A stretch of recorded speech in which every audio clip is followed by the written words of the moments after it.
로마서 1장 13절부터 16절까지의 말씀입니다. 다 함께 합독하도록 하겠습니다. 읽겠습니다. 시작. 형제들아, 내가 여러 번 너희에게 가고자 한 것을 너희가 모르기를 원하지 아니하노니, 이는 너희 중에서도 다른 이방인 중에서와 같이 열매를 맺게 하려 함이로되 지금까지 길이 막혔도다. 헬라인이나 야만인이나 지혜 있는 자나 어리석은 자에게 다 내가 빚진 자라. 그러므로 나는 할 수 있는 대로 로마에 있는 너희에게도 복음을 전하기를 원하노라. 내가 복음을 부끄러워하지 아니하노니 이 복음은 모든 믿는 자에게 구원을 주시는 하나님의 능력이 됨이라. 먼저는 유대인에게요 그리고 헬라인에게로다. 아멘. 전도 훈련 주간입니다. 금년에 전도 훈련이라는 느낌이 많이 없지만 그래도 선교, 그리고 우리 교회가 하는 선교가 있으니까 그런 측면에서 전도를 좀 한번 생각하는 시간이 됐으면 좋겠고요. 오늘이 마지막 시간이죠. 그리고 다음 주에는 또다시 창세기로 넘어가서 창세기 설교를 하게 될 것 같습니다. 먼저 우리가 복음을 전도를 얘기하기 위해서 먼저 우리는 복음에 대한 이야기를 먼저 했던 것 같습니다. 모든 사람이 죄인이다. 하나님 앞에 율법으로 의롭다 여김받을 육체가 없음을 명확히 했고, 그로 인하여 그 외에 율법 외에 하나님의 의인 예수 그리스도가 나타났다.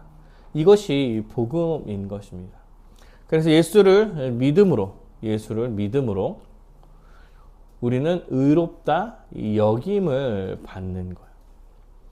그리고 예수님께서 우리의 모든 죄를 대신해서 십자가에 달려 죽으심으로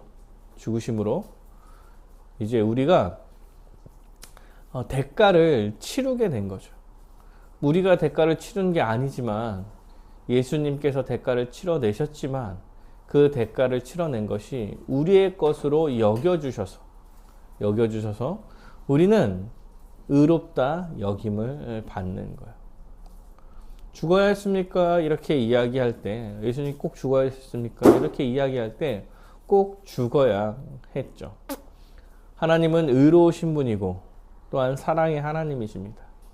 그러므로 의로움을 드러내시고 나타내셔야 했기 때문에 죄에 대해서는 반드시 심판을 하셨어야 하는 거예요.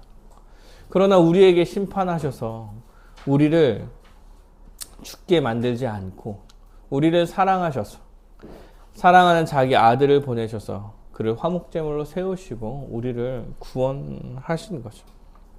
이제 예수를 믿는 누구나 하나님 나라에 들어올 수 있게 된 것입니다. 하나님 나라의 회복을 누릴 수 있게 된 것이죠. 그리고 나서 우리는 그래서 누구나 이곳에 믿음만 있으면 들어올 수 있다라는 보편 교회에 대해서 좀 생각해 봤습니다. 보편성이라는 것은 예수 그리스도를 믿는 자는 누구든지 상관없이 그리스도 안에서 하나가 된다는 거예요.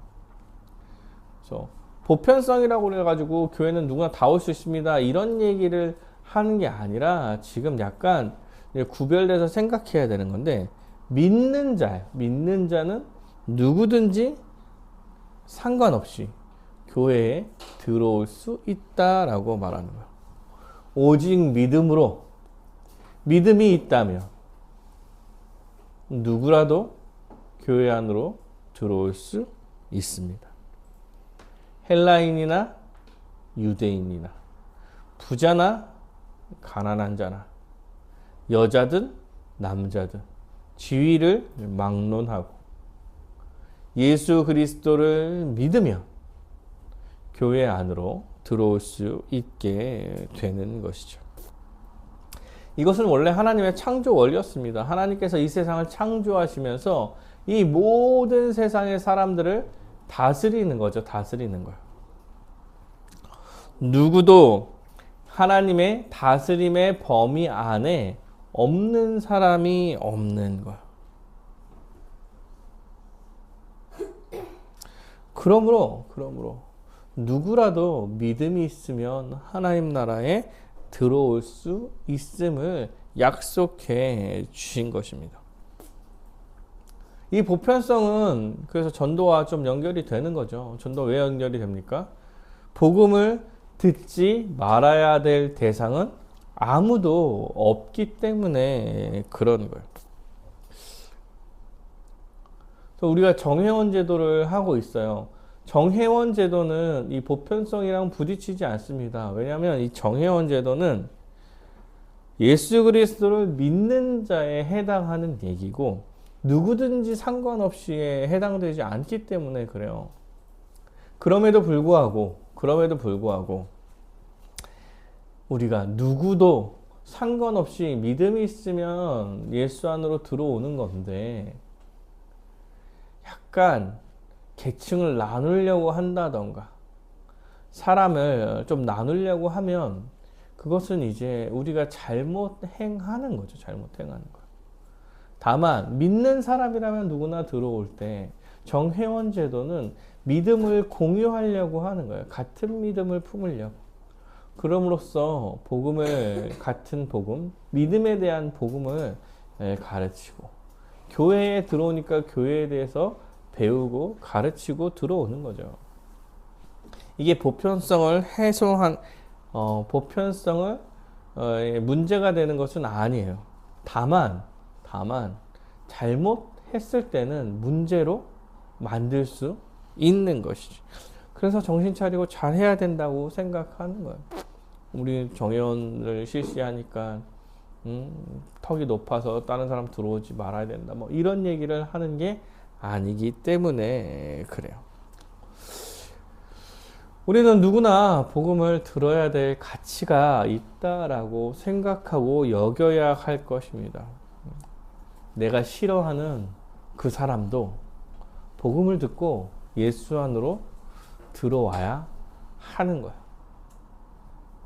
그러므로 복음을 듣지 말아야 될 대상은 없다. 그래서 복음을 전하는 것은 우리에게 주어진 선교적 명령인 것입니다. 지난주에 아주 우리의 커리와 똑같은 설교를 들어가지고 남의 교회 갔는데도 불구하고 우리의 커리와 똑같은 설교를 들어서 복음을 전하는 것이 단순히 몇 가지 지식을 가르치는 것이 아니라 복음에 대해서 선포하고 다 가르치고 믿음으로 살 수 있게 도와주고 끝까지 책임지는 거, 사실 이걸 전도라고 좀 생각해야 되는 거예요. 분부한 모든 것을 다 가르쳐 지키게 하라.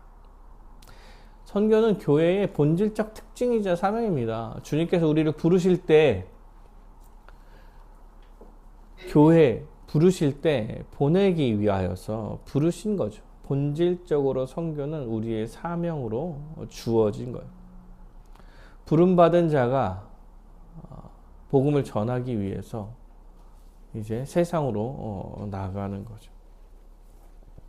그래서 교회는 하나님의 백성으로 구분된 자임과 동시에 세상에 복음을 전하는 자로 보냄받은 자인 것입니다.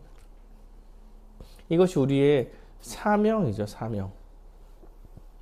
그래서 교회의 이제 선교, 전도는 아주 본질적 문제예요, 본질적 문제. 해도 되고 안 해도 되고 이런 문제가 아닙니다. 은사적 차원에서 잘하는 사람은 하고 못하는 사람은 안 하고 이런 문제가 아니에요. 늘 교회는 선교하는 곳이어야 합니다. 어딘가에 누구든지 어떤 방법으로든 교회는 선교를 하는 거예요. 구체적으로 전략을 마련해가지고 해야 되는 거죠. 지금 우리도 교회적 차원에서 선교를 하고 있는 거예요. 관심을 가지셔야 되는 거죠. 이제 로마서 말씀을 통해서 우리가 복음을 전해야 하는 이유? 이제 이유라고 할 수 있겠죠. 뭐 이런 것을 좀 살펴보려고 합니다. 오늘 본문에 보면 이렇게 나오죠. 형제들아, 내가 여러 번 너에게 가고자 한 것은 너희가 모르기를 원하지 아니하노니 이 너희 중에서도 다른 이방인 중에서와 같이 열매 맺게 하려 함이로되 지금까지 길이 막혔도다. 사도 바울은 지금 로마 교회 형제들한테 여러 번 가고자 했다. 그래서 복음의 열매를 맺고 싶었다. 이걸 너희가 알아줬으면 좋겠다. 이런 얘기를 하고 있습니다.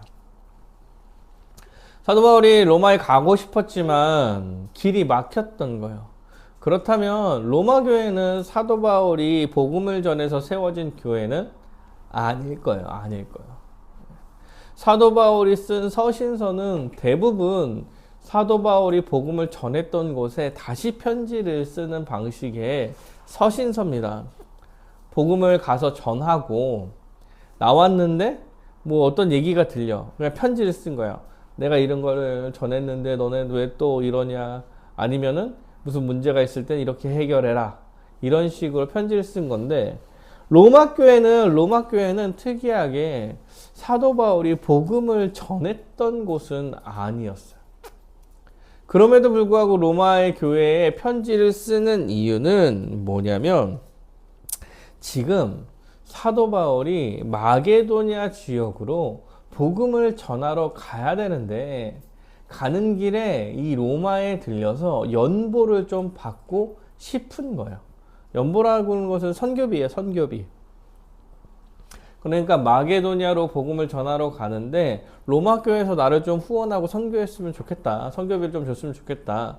그래서 내가 거기를 들려갈게 하면서 미리 지금 편지를 보낸 게 로마서예요.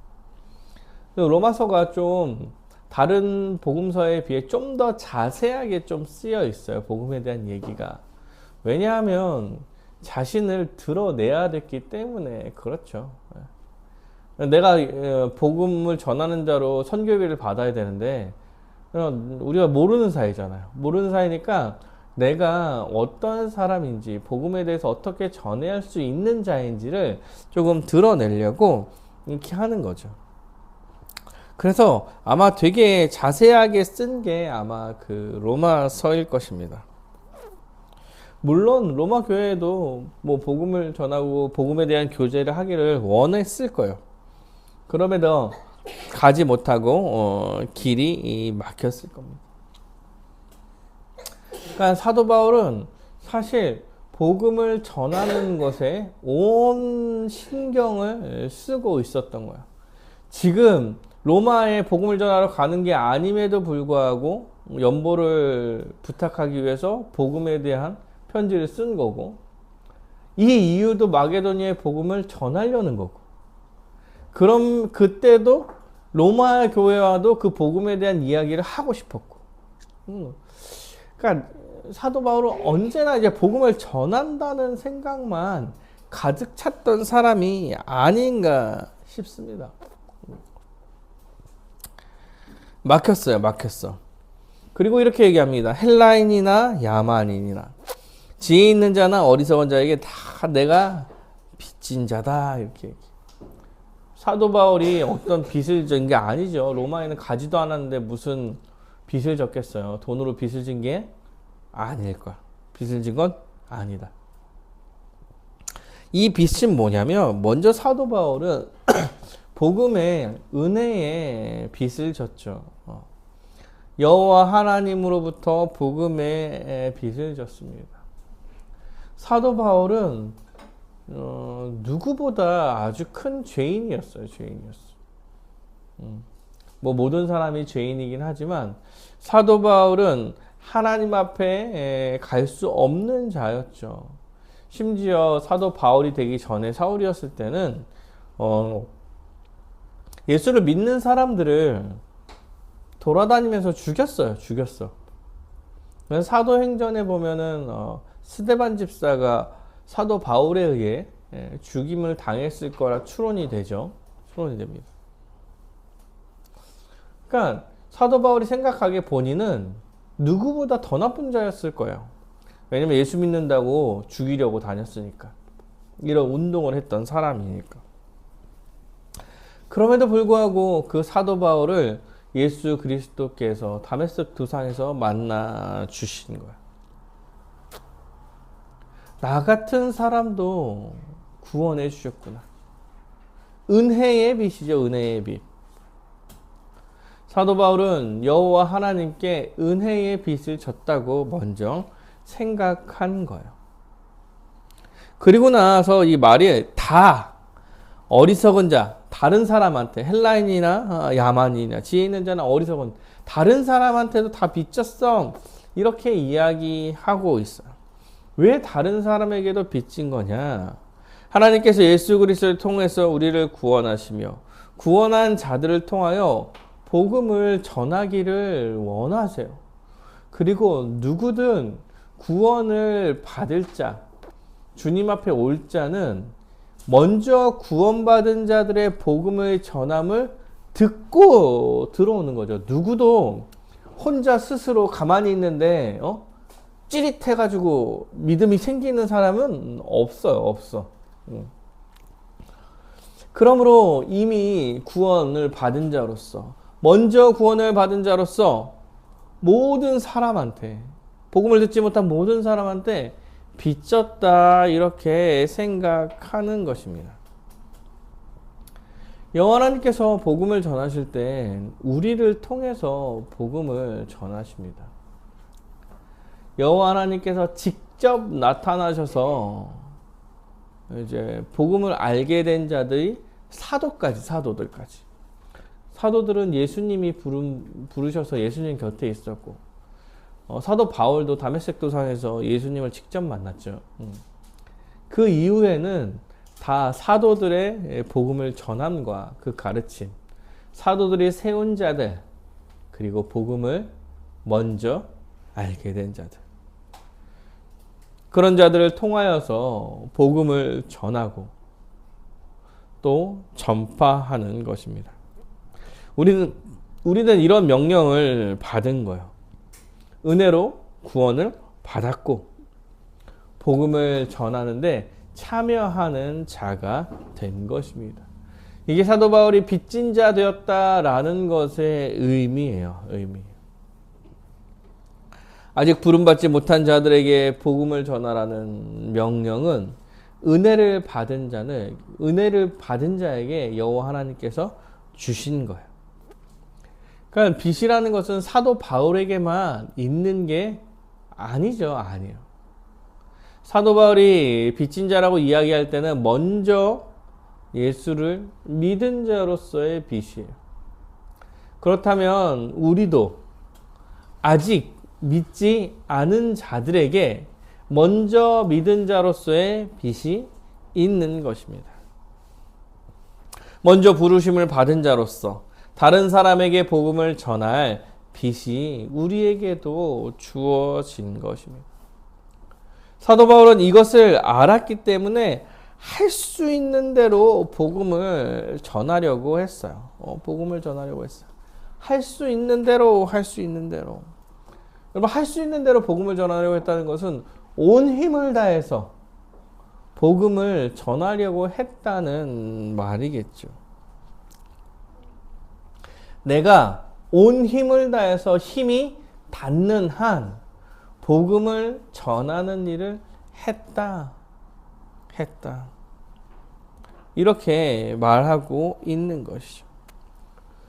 복음을 전하는 것은 우리가 대충 이 정도면 되겠지라고 생각할 수 있는 것이 아니에요. 빚을 진 자로서 할 수 있는 대로 복음을 전하며 사는 것을 이야기하는 것입니다. 사랑하는 여러분, 사도 바울의 그 인생을 여러분 우리는 그래도 좀 많이 알고 있죠. 우리가 알고 있는 스토리 중에 사도 바울의 스토리가 되게 많을 거예요. 그리고 모든 믿음의 선배들이 사도 바울을 그렇게 존경하고 좋아합니다. 그래서 그 총신대 신대원이나 뭐 총신대 이렇게 가보면 바울이 그리 많아요. 다른 사람보다 바울이 많아요. 다윗은 별로 없어요. 다윗은 저 하나였던 것 같아요. 근데 바울은 김바울, 이바울, 안바울 막 다 있어. 바울은. 그만큼 바울의 일생이 너무나 귀했기 때문에 교회에서는 그 바울을 존경하는 마음으로 그렇게 자식들의 이름까지 바울처럼 살아라 라고 짓는 거예요. 사랑하는 여러분, 그런데 지금 이 시대에 바울처럼 살면 무슨 얘기를 좀 들을 것 같아요? 광신도란 얘기를 좀 듣지 않을까요? 사도 바울은 온 힘을 다해서 복음을 전하는데 매진했습니다. 여기서 복음을 전하다가 욕먹으면 도망가서 저쪽에서 전하고, 저쪽에서 전하고 있는데 이쪽에서 전에 들었던 사람이 따라와서 매를 때리면 매 맞고,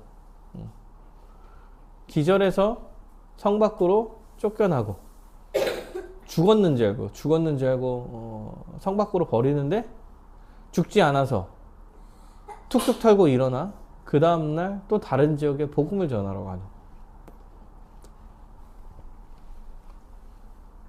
어떻게 보면 미친 사람이라고 보이죠. 복음의 입장에서는 타협이 없습니다. 베드로든 누구든 잘못하면 욕해요. 네가 하나님 앞에 그럴 수 있느냐, 이런 식으로 명확하게 이야기하죠. 복음을 듣지 못한 사람들한테 명확하게 이야기합니다. 예수를 믿어야 됩니다. 심판이 있을 거다. 영원한 형벌을 받게 될 것이다. 이렇게 이야기하죠. 사랑하는 여러분, 이 사도 바울의 모습은 모든 신자들에게 적용되는 거예요. 우리는 어디에 어떻게 무슨 일을 하든 어떤 이유에서든 복음을 전할 생각을 해야 합니다. 아, 이 정도면 됐지 라는 순간이 없는 거예요. 복음에는. 아, 복음을 전해서 듣냐 안 듣냐, 사실 그건 다음 문제인 거고, 우리는 복음을 전할 생각을 하고 있느냐 안 하고 있느냐부터 고민을 해 가야 되는 거예요. 회사를 다니면서 내 옆에 나를 그렇게 괴롭히는 사람이 교회를 다니는지 안 다니는지 아나.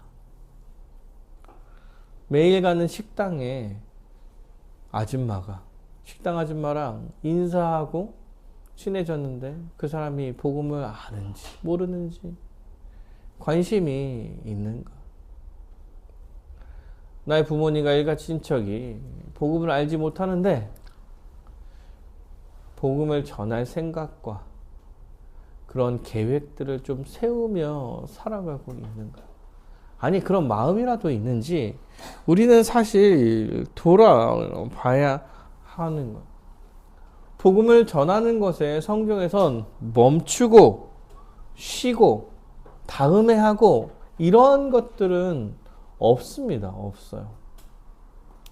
당장 지금 오늘 바로. 왜?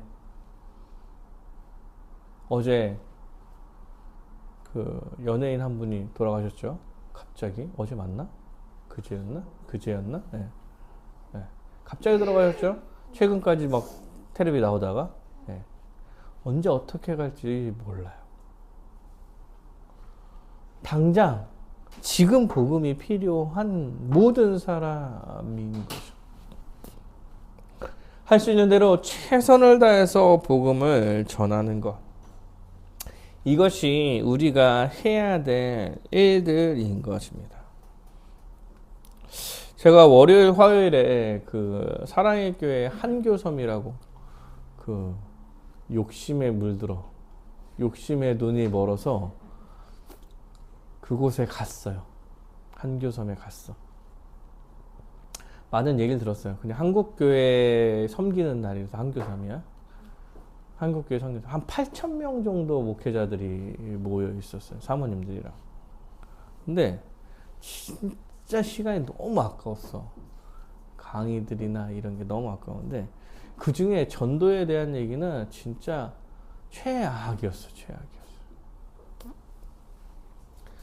전도가 뭔지, 근데 대신에 전도가 뭔지를 고민해 볼 수 있는 시간이었던 것 같아요. 그분의 그 강의하시는 분의 전도는 교회에 앉히는 거예요. 교회에 앉히는 거. 한 번 나오게 하는 거. 이게 그분이 생각하는 전도였던 것 같아요. 뭐 오늘 여기 오신다고 그러대요. 그래서 전도가 그런 거라고 얘기하더라고요. 근데 여러분, 교회에 이렇게 오면 전도하는 것입니까? 전도라고 얘기하는 게 복음을 듣고 예수를 믿어 교회가 되는 게 전도죠. 교회에 앉아 있는 게 전도가 아닐 텐데. 고민을 많이 하게 되는 거예요. 물론 교회에 나와봐 이런 얘기를 한 번 할 수 있죠. 그러나 여기서 끝나는 문제가 아닌 거예요. 사랑하는 여러분, 우리가 전도를 생각할 때예요. 복음을 전한다 이렇게 생각할 때 교회만 앉혀놓으면 끝이 아닌 거야. 혹여나 당장 교회에 앉혀놓지 못한다 하더라도 예수 그리스도의 복음에 대해서 설명할 수 있고 그걸 한 번쯤 듣게 하는 것, 이것이 우리한테 전도인 거겠죠. 전도.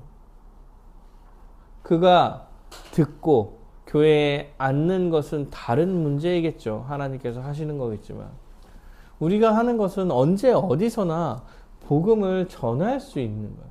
복음의 내용을 전할 수 있어야 돼요. 그래서 그렇게 얘기하대요. 10분 동안 전할 수 있는 거, 50분 동안 전할 수 있는 거, 하루 종일 얘기할 수 있는 거, 한 달을 얘기할 수 있는 복음을 다 알고 있어야 되지 않겠는가. 네. 맞죠? 맞죠. 한 10분짜리 복음을 전할 수도 있어야 될 거예요. 그러나 그가 그것을 믿고 교회에 온다고 했을 때 몇 개월짜리의 복음을 다시 한번 설명할 수 있어야 할 거예요.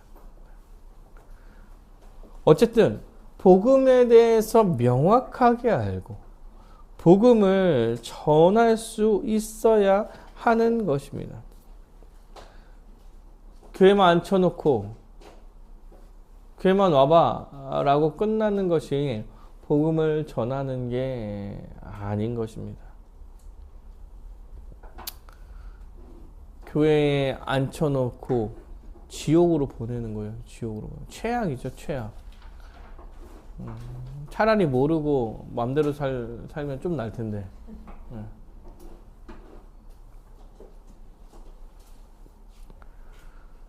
우리는 복음을 잘 전할 수 있는 준비도 역시 해 가야 하는 것입니다.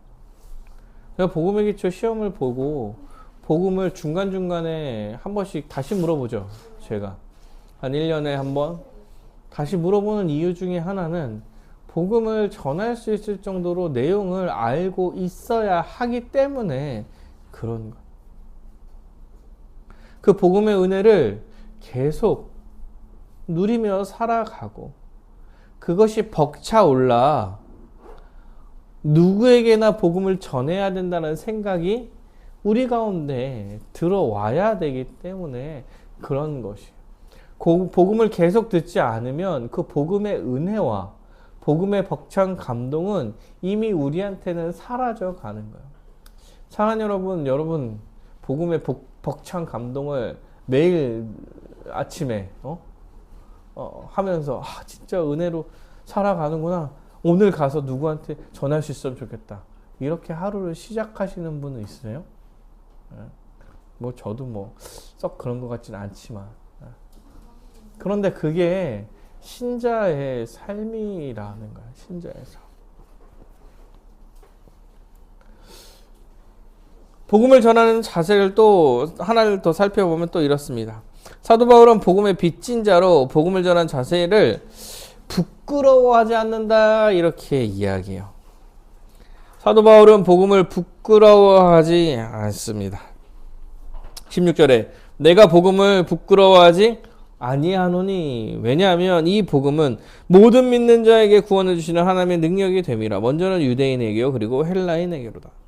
복음을 부끄러워하지 않아요. 왜냐하면 이 복음은 모든 자에게 믿는 자에게 구원을 주시는 하나님의 능력이기 때문에 그렇습니다. 복음을 부끄러워하지 않습니다. 복음을 전할 때 사람들이 비판할 수 있을지도 몰라요. 지금 시대는 더 할 수도 있겠죠. 응? 죽었다 살아났대 이런 얘기를 해야 되잖아. 미친놈 아니야 저거. 과학적으로 저게 가능해? 이런 얘기를 들을 수 있겠지만 부끄럽지 않습니다. 왜냐하면 이 복음이 우리에게 구원을 주시는 하나님의 능력이기 때문에 그래요. 유일하게 구원을 받을 수 있는 하나님 나라의 백성으로서 회복될 수 있는 유일한 길이기 때문에 이 복음을 전하는 것이고, 혹여나 이게 되게 무식한 얘기고 부끄러운 얘기라고 세상이 말할지라도 우리는 복음을 부끄러워하지 않고 나아가는 거예요. 그리고 이것은 하나님의 능력이야. 하나님의 능력. 우리가 복음을 전하고 또 전하지만 그를 구원하는 것은 하나님의 능력이야. 하나님의 능력. 우리와는 사실 우리의 능력과는 아무 상관없어요. 우리가 아무리 말을 잘하고 진짜 그런다 하더라도 잘 가르쳐 아주 세상에 진짜 제일 잘 가르쳐 이렇게 논리적으로 이해를 시킨다 하더라도 그 사람에게 믿음이 생기는 것은 다른 문제이죠. 다른 문제. 그러나 우리에게 주어진 것은 복음을 전하는 것, 전하는 것. 그리고 그 복음이 부끄럽지 않은 것입니다. 사랑하는 여러분, 우리에게도 이 복음은 부끄러운 것이 아닙니다. 나는 교회를 다니고 예수를 믿는 사람이에요 라는 이야기가 우리한테 부끄러움으로 다가오면 안 된다. 또한 너도 교회 다녔어? 이런 얘기를 들으면 좀 민망한 거죠. 민망한 거죠. 우리는 여러분 그리스도인이라는 것을 당당하게 밝힐 수 있어야 돼요. 그리고 당당하게 신자로서 살아가셔야 됩니다. 그리고 그런 모습과 또 복음을 전하는 것으로 하나님을 드러내고 교회를 드러내야 하는 사람들입니다. 교회 다니고 예수를 믿는 것을 자랑스럽게 생각하셔야 돼요. 숨어있지 마시길 바랍니다. 복음을 믿는 것, 예수를 믿는 것은 부끄러운 일이 아니기 때문에 그렇습니다. 시대가 좀 어둡고 조금 이제 나쁜 형태의 교회의 모습들이 많이 드러남으로 인해서 혹시나 여러분 그리스도인임을 드러내는 게 부끄러울 수 있다라고 생각하실지 모르겠지만 그 교회의 모습들은 제대로 된 교회의 모습이 아니죠. 우리가 비판받는 그런 교회의 모습은 바른 교회의 모습이 아니야. 우리랑 상관없는 얘기이며 그냥 그 비판을 마땅히 받아들이면 되는 것이에요. 우리는 그냥 복음을 갖고 마땅히 살아가야 하는 것입니다. 오늘도 옆 동네에서는 집회를 한다고 하는데 이런 것이 약간 우리한테 부끄러움으로 다가올 수 있겠죠. 뉴스에도 나올 거고 여러 가지 뭐 개독교 막 이런 얘기 나오겠죠. 길도 막고 다니지도 못하고 자기네들만 알고 뭐 이런 얘기 뭐 많이 나올 거예요.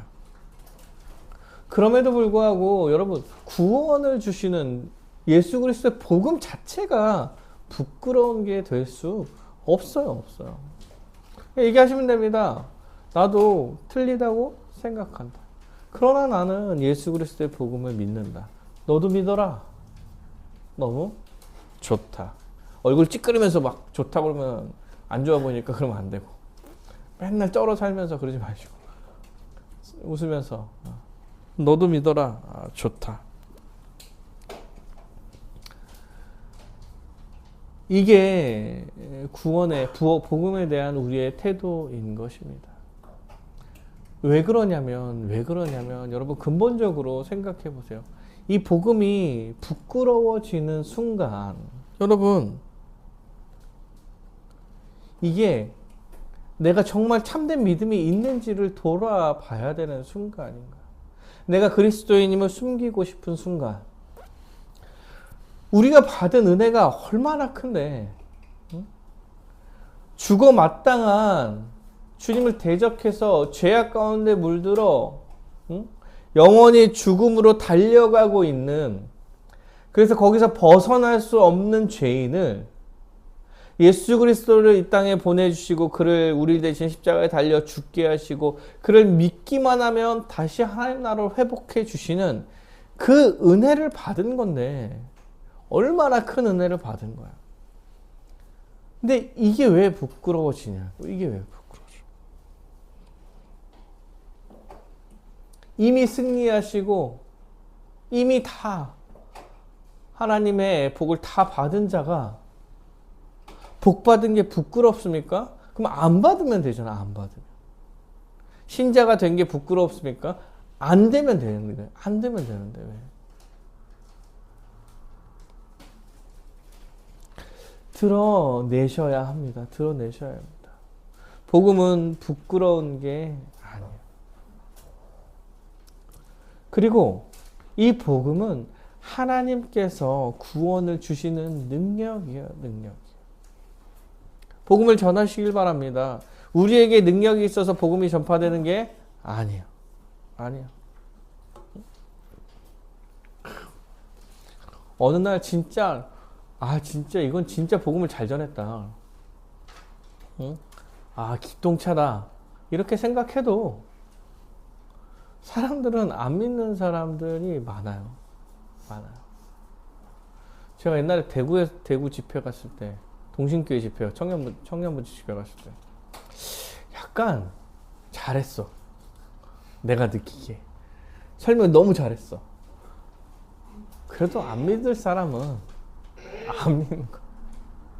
내가 믿게 만들 수는 없죠. 그거는 하나님의 영역이겠지. 그러나 그 내용을 어떻게든 설명하고 어떻게든 전하려고 하는 거, 이것은 우리가 하는 거예요. 그리고 그 복음이 전해질 때 하나님께서 역사하셔서 그를 믿게 하실 것입니다.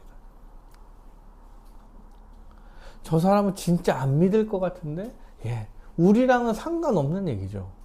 우리는 전하기만 하면 되니까. 저 사람은 진짜 되게 팍팍해. 응? 그래도 우리는 전하기만 하면 돼요. 저 사람한테 전하면은 확 핍박받을 것 같은데, 응? 복음과 함께 고난을 받아라. 사도 바울의 얘기입니다. 사도 바울의 얘기. 그래서 우리는 언제 어느 자리에 있든 복음을 전할 준비를 하며 복음을 전할 자리를 마련하려고 해야 하는 것입니다. 응? 고등학교 동창회 갈 때, 가기 싫은데 가야 될 때 가는 거죠. 자신 있게 가서 나 목사야 얘기하고, 교회 안 다녀? 예수님 안 믿어? 우리 교회 올래? 복음 들어볼래? 다음에 안 부르겠죠? 그래도 갈 때 오라 그러면 어쩔 수 없이 가야 되면 가서 신자로서의 모습과 복음을 전하면서 사는 거죠. 예수님께서 이 땅에 오시고 하나님 나라가 끝나지 않았어요. 사랑하는 여러분, 원래 구약시대 때는 메시아가 오면 하나님 나라가 임할 거다. 그래서 모든 악한 것들이, 악함을 물리치고 정말 새 하늘과 새 땅이 이루어질 거다 이렇게 생각했어요. 근데 예수님께서 오시고 죽고 부활하셔서 하늘로 올라가셨어. 하늘로 올라가셨어. 그리고 다시 오신대. 그러면 하나님 나라에 대한 기간을 넓혀 놓으셨어요. 기간을 넓혀 놓으셨어요. 초림과 재림의 기간을 두고 하나님께서 그 기간을 넓혀 놓으신 거예요. 한 순간과 한 지점을 기간으로 만드신 거죠. 이유는 단 한 가지입니다. 단 한 가지. 예요. 복음이 더 많이 전해져. 더 많은 백성이 하나님 나라에 들어오기를 바라는 예수님의 마음이에요. 그래서 아직 하나님 나라는 완성되지 않았으며 이제 복음을 믿으면 하나님 나라에 들어갈 기회가 여전히 많이 남아 있죠. 예수님이 다시 오시면 끝나요. 그때는 어떻게 할 수가 없어요. 두 가지죠, 두 가지. 죽으면 끝나는 거고 예수님 다시 오시면 끝나. 그 전까지 기회가 있어요. 그 전까지 더 많은 사람들이 하나님 나라에 들어오기를 바라시는 하나님의 마음이 있는 거예요. 2000년 동안, 2000년 넘는 시간 동안 예수님께서는 그것을 기억하고 기대하며 이 땅에 다시 오지 않으시는 거예요. 않으신 거예요. 기간을 넓혀 놓으신 거예요. 언제 오실지 모르지만 우리는 언제나 복음을 전하면서 살아가는 것이 우리의 삶의 아주 기본적인 모습이 되는 것입니다.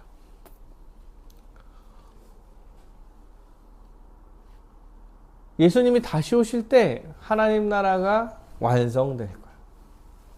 예수님이 다시 오시기 전에 이 땅이 망하는 일이 없을 거예요. 없을 거예요. 뭐 요새 막, 그러니까 여러분 그런 얘기로 두려워할 필요가 없죠. 자연이 좀 안 좋아서 나라 지구가 멸망해 가네. 며칠면 다 멸망할 거네. 그 전에 여러분 다 죽기 전에 예수님 오시겠죠. 예수님 오시겠죠. 다 죽게 만들지 않겠죠.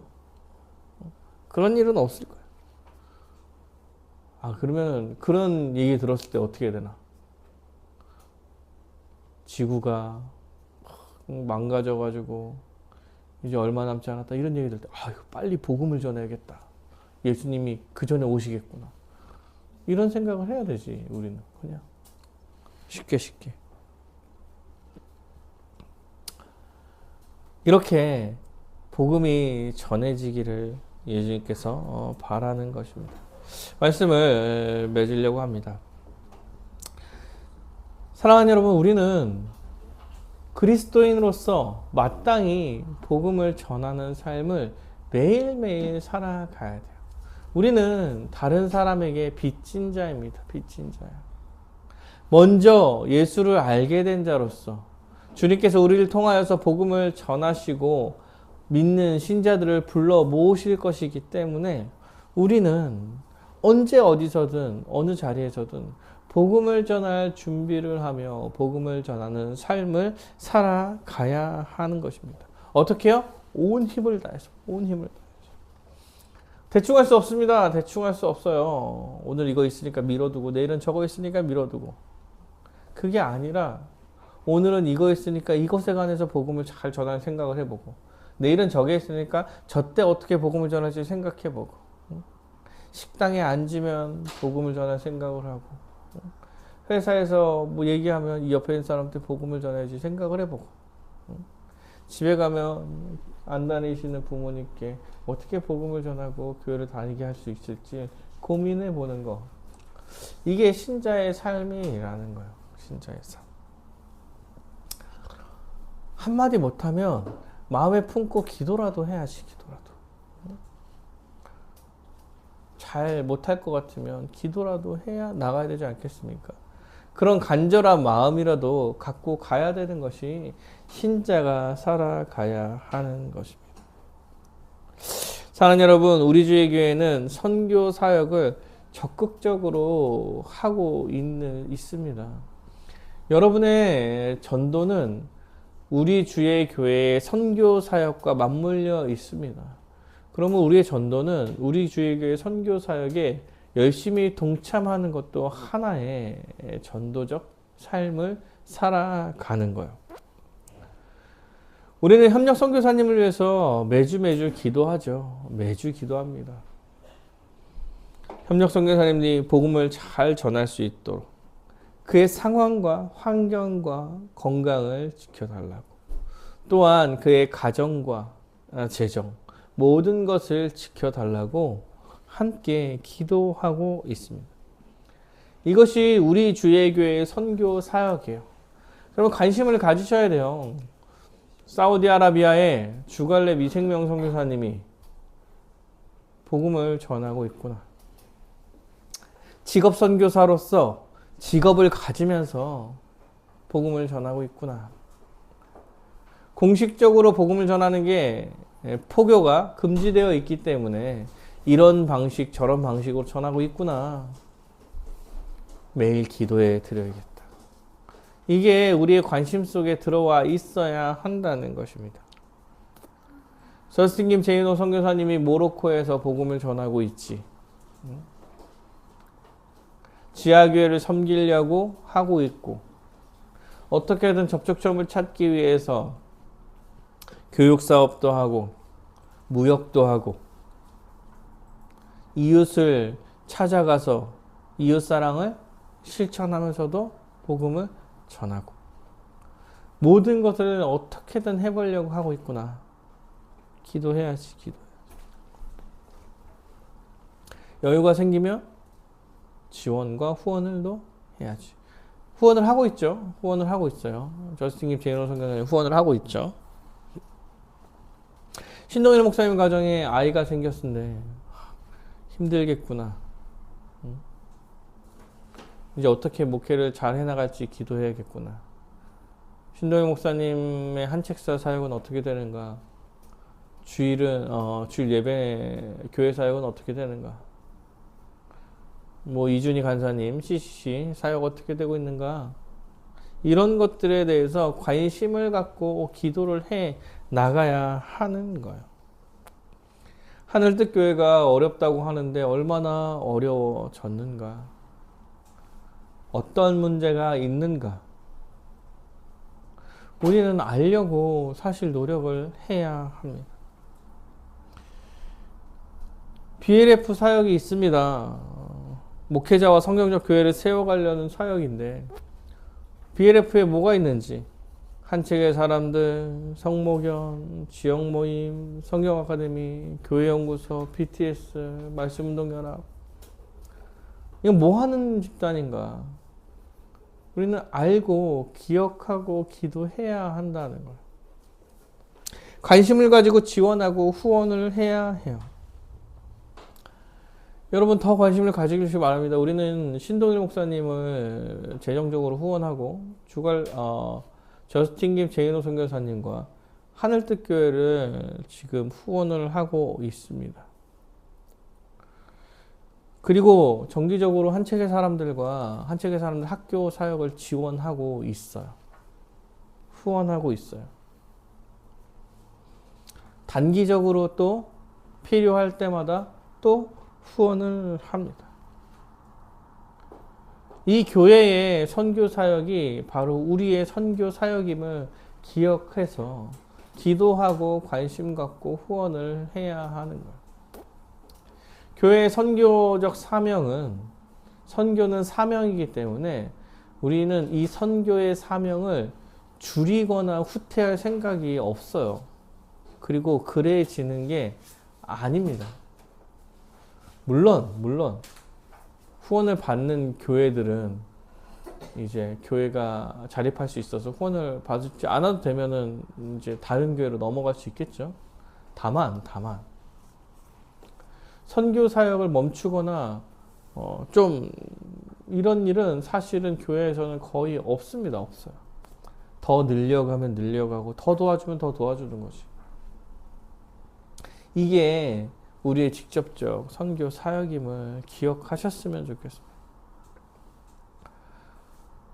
복음을 전하는 건 여러 형태로 나타나게 될 거예요. 그리고 복음을 전하는 것에 우리가 복음을 한마디 전할 수도 있지만 마음에 품고 기도해 갈 수도 있는 거고 여러 가지 형태로 복음을 전하는 삶을 살게 될 것입니다. 다만 게으를 수 없습니다. 당장 해야 되고 계속해야 되고 대충 할 수 없다는 거, 이 사실을 기억하시며 내일도 오늘도 당장 복음을 위해 기도하고 복음을 전하는 삶을 살겠다고 다짐하며 살아가는 여러분이 되시기를 간절히 바라겠습니다.